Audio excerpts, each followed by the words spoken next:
लोक म्हणतात जिन्नांनी देश विभागला, पण खरी गोष्ट ही आहे की देश फोडण्याची विचारसरणी फक्त जिन्नांची नव्हती.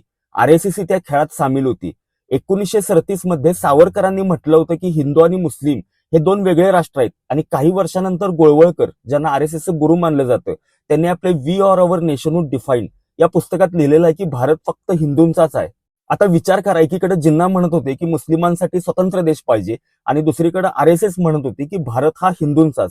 मग दोघांमध्ये काय फरक होता? एकानं पाकिस्तान मागितला, दुसऱ्यानं हिंदू राष्ट्र. दोघांनी एकच काम केलं, भारताला विभागलं, लोकांच्या मनात भिंती उभारल्या आणि मध्ये उभा होता गांधीजी, जो सतत म्हणत होते भारत सर्वांचा आहे, हिंदू मुस्लिम शीख इसाई सगळ्यांचा. पण दुर्दैवानं द्वेषाच्या घोंगाटात गांधीजींचा आवाज दाबला गेला.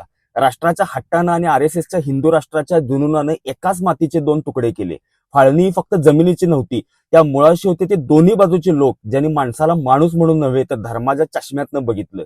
भारत कधीही जिन्नांनी एकट्याने तोडलेला नाही. आरएसएसच्या विचारसरणीनं पण तितकंच विष पसरवलं. आणि आज जर कोण म्हणत असेल की भारत फक्त हिंदूंचाच आहे, तर असं समजा तो जिन्नांच्या विचारालाच पुढे नेतोय, फक्त नाव बदललेलं आहे.